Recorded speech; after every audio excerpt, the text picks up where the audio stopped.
శ్రీ మహాగణాధిపతయ నమ. ఐం మహాసరస్వత్యే నమ. శ్రీ లలితాంబికాదేవియే నమ.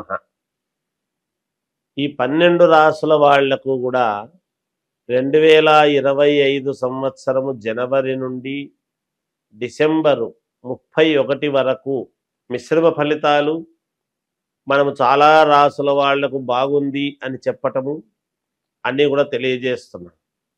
ఎవరు ఏమీ ఆందోళన చెందాల్సినటువంటి అవసరము ఎంత మాత్రము లేదు.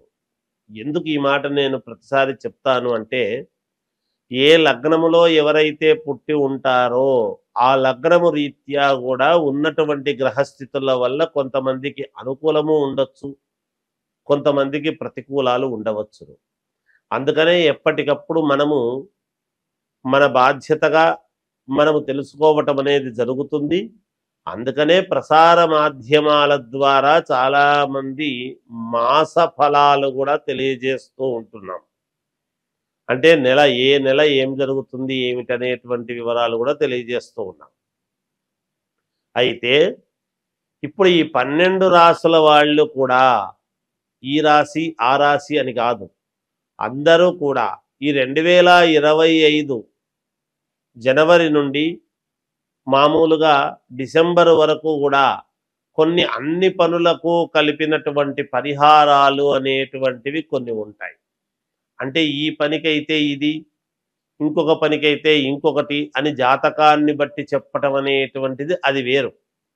కానీ జనరల్గా సహజ సిద్ధముగా మనము చేసుకోవాల్సినటువంటివి కొన్ని ఉంటాయి కదా.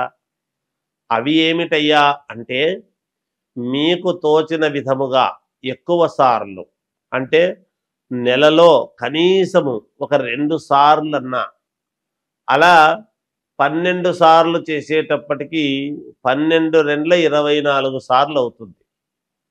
అలా నెలకు 2 సార్లన్నా గోమాతను పూజించండి.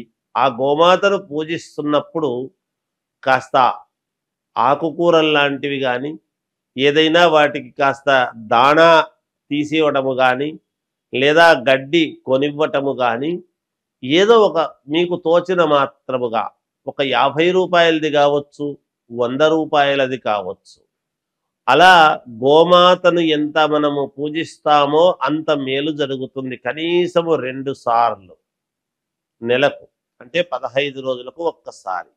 దీన్ని ఒక సమయము అని పెట్టుకొని చెయ్యండి. ఇంకా ఒక పరిహారం ఏమిటి అనేటువంటిది మనం ఆలోచన చేసినప్పుడు, ప్రతి వాళ్ళ ఇంటికి కూడా నరదృష్టి, కొన్ని మనకు ఇళ్లలో పనులు కావడం లేదు అని అనుకునేటువంటి వాళ్ళు ప్రతి అమావాస్యకు, ప్రతి పౌర్ణమికి ఈ 2 సార్లు కూడా ఒక నిమ్మకాయ దిష్టి అనేటువంటిది ఇంటి ముఖద్వారానికి తీసి ఒక చోట చెత్త కుండిలో పడేయండి. ఇవి 2 పరిహారాలు మాత్రము కంటిన్యూగా చేసుకుంటే మీకు డబ్బులు నిలబడము కానీ, నరదృష్టి పోవడము కానీ, ధనము ఆకర్షణగా రావటానికి కానీ కొన్నిటి బాగా పనికొస్తుంది. ఇవి పాటించండి, మీకు మేలు జరుగుతుంది. మీనరాశి వారికి ఈ 2025 సంవత్సరము జనవరి నుండి డిసెంబర్ వరకు 31వ తేదీ వరకు ఎలా ఉండబోతుంది అంటే, మిశ్రమ ఫలితాలు గోచరిస్తున్నప్పటికీ కొంతవరకు బాగానే ఉంటుంది.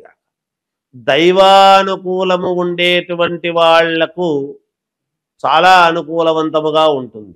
అంటే నిత్యము దైవారాధన లేదా అనుష్ఠానము చేసుకునేటువంటి వాళ్లకు వాళ్ళకేమీ ఉండవు. ఎందుకంటే గ్రహస్థితులు అనుష్ఠానములో ఉన్నప్పుడు ఏం చేస్తాయి? ఉండవు. మామూలు వ్యక్తుల మీద కొంచెం ప్రభావం ఎక్కువగా ఉంటుంది. అందువలన గ్రహస్థితులు అనుకూలముగా లేనందువలన చిన్న చిన్న ఇబ్బందులు అనేటువంటివి వచ్చినా వాటిని అధిగమించి నెగ్గుకు రావటానికి కావాల్సినటువంటి విధముగా మీరు ధైర్య సాహసాలతో ముందుకు వెళ్ళటం అనేటువంటిది జరిగి తీరుతుంది గాక. ఏ ఇబ్బందులు ఉండినా మీ మనస్సు ఒకవేళ ఇక్కడ ఇబ్బంది ఉంటుందేమో అని మనస్సుకు అనిపించినా, బాగా నెగ్గుకు రావాలి అనేటువంటి ప్రయత్నముతో తీవ్రమైనటువంటి దృష్టి, బలము చేత మీరు ముందుకు రావటం అనేది జరుగుతుంది గాక. దైవము యొక్క అనుగ్రహము మీకు పరిపూర్ణముగా ఉంటుంది గాక. కాకపోతే ఉన్నప్పుడు మీరు ఆరాధించేటువంటి విధానాన్ని బట్టి కూడా మనము ఉంటుంది కదా, దాన్ని ఆలోచనలు చేసుకోండి. అనుకూలమైనటువంటి వారితో సంప్రదింపులు చేయండి. మీకు ఎవరైతే నచ్చుతారో వాళ్లకు మార్గదర్శకులుగా ఎవరినైతే పెట్టుకొని ఉంటారో వాళ్ళని అడగండి, లేదా శ్రేయోభిలాషులను అడగండి, లేదా మీ శ్రేయస్సు కోరుకునేటువంటి తల్లిదండ్రులను అడగండి. మీరు ఎలా ముందుకు వెళితే బాగుంటుంది అని. ఎప్పటి నుంచో కావాల్సినటువంటి పెండింగ్ పని పూర్తి చేసి ఖచ్చితముగా దాని ద్వారా లబ్ధి పొందడం అనేటువంటిది ఉన్నది.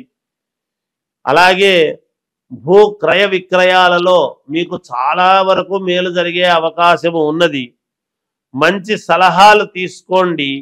స్థిరాస్తుల విషయములలో విజయం సాధించి తీరుతారుగాక. మీరు కోర్టు పరమైనటువంటి వ్యవహారాలలో ఏదైనా ఇబ్బందులు అనేటువంటివి సంభవించే అవకాశము కూడా ఉన్నది. దాంట్లో కూడా విజయము సాధించడానికి మీరు తీవ్ర ప్రయత్నం అనేటువంటిది చేసి తీరుతారుగాక. అలాగే ఉద్యోగస్తులకు ఉద్యోగాలు తప్పకుండా వస్తాయి. కొంతవరకు అనుకూలవంతముగానే ఉన్నది. పుణ్యక్షేత్రాలకు వెళ్ళటం, పుణ్యక్షేత్ర దర్శనం అనేటువంటిది చేసుకోవటము చాలా అవసరము. మనకు చేసుకుంటారు. ఒక రకమైనటువంటి ఇన్నాళ్ళ నుంచి ఏ స్థిరత్వము లేదు, ఇన్నేళ్లుగా ఉండి నువ్వేం సాధించినావు అని అనిపించుకునేటువంటి వాళ్ళు స్థిరత్వాన్ని ఏర్పరచుకొని తీరుతారు. అద్భుతముగా ఉండబోతున్నది. విద్యార్థులకు చాలా మంచి యోగకాలముగా ఉన్నది. మేలు జరుగుతున్నది. వీళ్లకు అనుకూలవంతముగా ఉద్యోగాలు వస్తాయి. విదేశాలకు వెళ్ళి చదవాలి అనుకునేటువంటి వాళ్ళు కూడా వెళ్ళవచ్చును. అక్కడ కూడా మీకు అనుకూలమే అవుతుంది. విద్యార్థులకు బాగా చదువుకొని ఉత్తీర్ణులయ్యేటువంటి విధముగా పట్టుదలతో మీరు చదివి సాధిస్తారు కూడా విద్యార్థులకు. తద్వారా విదేశాలకు వెళ్ళి ఉద్యోగం చెయ్యాలి అనుకునేటువంటి వాళ్ళు, విదేశాలకు వెళ్ళి మామూలుగా వ్యాపారాలు చేయాలనుకునేటువంటి వాళ్ళు చేయడము, ఇలా వెళ్ళటం అనేటువంటిది జరుగుతుంది. వివాహము కావాల్సినటువంటి వాళ్లకు వివాహము, ఏదైనా ఒక అద్భుతమైనటువంటి ఇది చెయ్యాలి, కొత్తదనముగా చెయ్యాలి అనుకునేటువంటి వాళ్ళు వ్యాపార దృక్పథముతో కానీ ఇంకో దాంట్లో కానీ ముందుకు వెళ్ళటానికి అనుకూలవంతముగా ఉంది. సంతానము కావాల్సినటువంటి వాళ్లకు సంతాన యోగం ఉన్నది. గృహలాభము ఉన్నది. అలాగే పెద్ద పెద్ద వ్యాపారాలు చేయడానికి కావాల్సినటువంటి విధముగా మీరు ఏర్పాట్లు కూడా చేసుకోవచ్చునుగాక. అనుకూలవంతముగా ఉంది అది కూడా అని తెలియజేస్తూ జయోస్తు.